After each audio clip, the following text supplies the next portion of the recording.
എന്തല്ല ചങ്ങാതിമാരെ, എല്ലാവർക്കും സുഖമല്ലേ? കുറെ കാലത്തിന് ശേഷമാണ് റൂമിലുള്ള എല്ലാവരും കൂടി ഒന്ന് പുറത്തു പോകുന്നത്. എല്ലാവരും കൂടി എന്ന് പറയാൻ പറ്റില്ല, കുറച്ച് പേരൊക്കെ വിട്ടുപോയിട്ട്. കൈരളി ടിവിയുടെ 25ാം വാർഷികത്തോടനുബന്ധിച്ച് മലയാള സിനിമയിലെ ഒട്ടുമിക്ക താരങ്ങളും വരുന്ന ഒരു പ്രോഗ്രാമിനാണ് പോകുന്നത്. ജിമ്മ് വഴി എനിക്ക് കുറച്ച് ടിക്കറ്റ് കിട്ടി. ആ ടിക്കറ്റിനുള്ള കുറച്ച് ആളെ ഒപ്പിച്ച് ഹബീബുക്കയും ഷെബീറും 2 വണ്ടി ഒപ്പിച്ച് ഞങ്ങൾ 2 ടീമായിട്ടാണ് പോകുന്നത്. കുറച്ചാളെ വിട്ടുപോയിട്ടുണ്ട്, അവർക്ക് ക്ഷമിക്കണം. അപ്പോൾ എത്തിയാത് അരീന എന്നാണ് പ്രോഗ്രാം. അരീനാണോ എന്നറിയില്ല, അരിയനാണോ എന്നറിയില്ല. എന്തായാലും ഞങ്ങൾ അവിടെ പാർക്ക് ചെയ്യുന്നതൊക്കെ അടിപൊളി സംഭവം തന്നെയാണ്. ഫുള്ള് VIP ഏരിയ ആണ്. ഞങ്ങളെല്ലാവരും ഇങ്ങനത്തെ ഒരു പ്രോഗ്രാമിന് ആദ്യമായിട്ടാണ് ഇവിടുന്ന് പോകുന്നത്. ഇതാണ് എത്തിയാത് അരീന. ഇതിന്റെ പുറത്ത് കാണുന്നത് ആൾക്കാർ ക്യൂ നിൽക്കുകയാണ്. ഇവിടെ എത്തിയപ്പോൾ ഒരുപാട് മലയാളികളെ കാണാൻ സാധിച്ചു. ഇതാണ് ടിക്കറ്റ്. നമ്മൾ ഉള്ളോട്ട് കയറുന്ന സ്ഥലത്ത് ഫുള്ള് ചെക്കിങ് ഉണ്ട്. നല്ല ചെക്കിങ് ആണ്. സ്കാൻ ചെയ്ത് ബോഡി മൊത്തം ചെക്ക് ചെയ്തിട്ടേ ഉള്ളോട്ട് കടത്തുള്ളൂ. അങ്ങനെ ഞങ്ങൾ ഉള്ളിലെത്തി. ഇനി നമുക്ക് പ്രോഗ്രാം ഒന്ന് കണ്ടു നോക്കാം.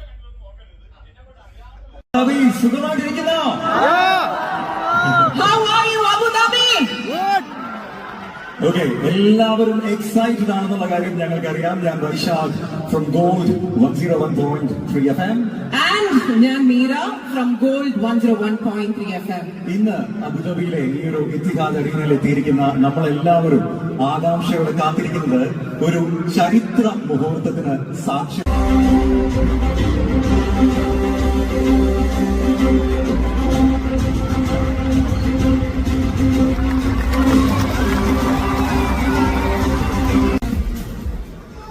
എന്തോ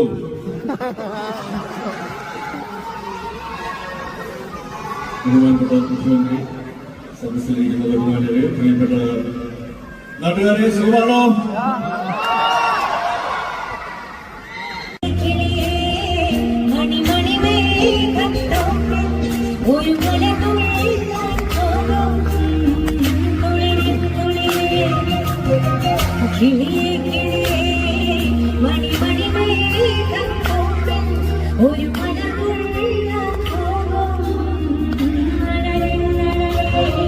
കട്ടോണ്ടുപോയി. പൂമാനമേ ഇപ്പം ഓസ്ലറിൽ വന്നപ്പം കട്ടോണ്ടുപോയി. ശാന്തമി രാത്രിയിൽ വീണ്ടും വന്നു. പേരിട്ട കാഴ്ചകളുടെ കാഴ്ചപ്പാടുകളുടെ വാർത്താ മാധ്യമമാണ് കൈരളി. ഇതിന്റെ 25ാം വാർഷികം അബുദാബിയിലോ അതുപോലെ ഏതെങ്കിലും UAE രാജ്യത്ത് വെച്ച് നടത്തണമെന്നുള്ളൊരു ആഗ്രഹത്തിന് പിന്നിൽ ഒരു സ്വാർത്ഥത.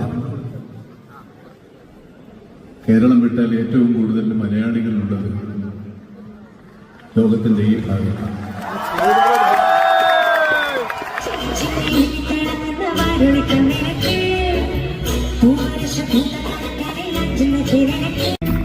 ഇവരുടെ മുന്നും പിന്നും കണ്ടുപതിച്ചവർ മുന്നും നഗരം കൊണ്ടു നടന്നവർ കോരി കോടി കാടി വളർത്തി.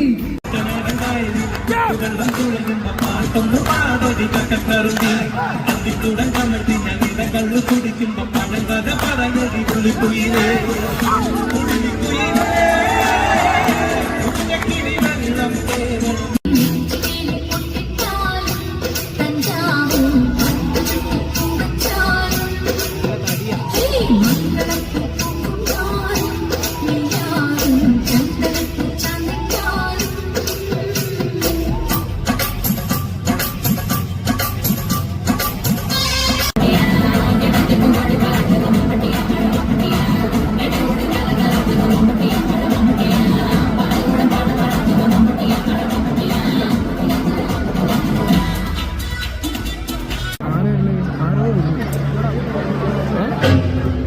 അമ്പലക്കര തെച്ചിക്കാവിലെ പൂരം, 59 കൊമ്പന്മാരുടെ പൂരം.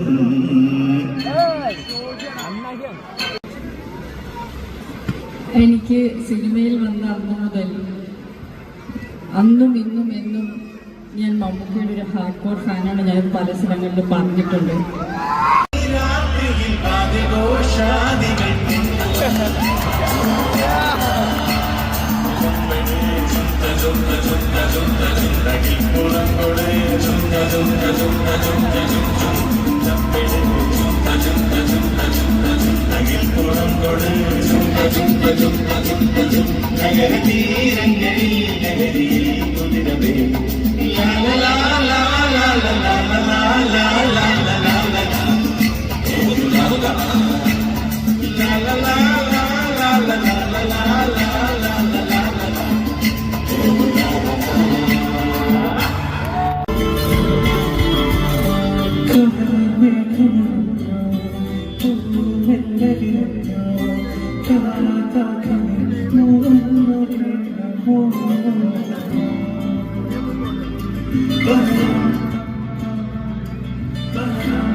അങ്ങനെ ഞങ്ങൾ പ്രോഗ്രാമൊക്കെ കഴിഞ്ഞ് പുറത്തിറങ്ങി. ഇദ്ദേഹമാണ് ടിക്കറ്റ് ഒപ്പിച്ച് തന്നത്. ഇദ്ദേഹത്തോട് നന്ദി പറഞ്ഞ് ഞങ്ങൾ തിരിച്ചു പോന്നു. നല്ലൊരു മറക്കാൻ പറ്റാത്ത ദിവസമായിരുന്നു അന്ന്. അപ്പോൾ എല്ലാവർക്കും നന്ദി, നമസ്കാരം.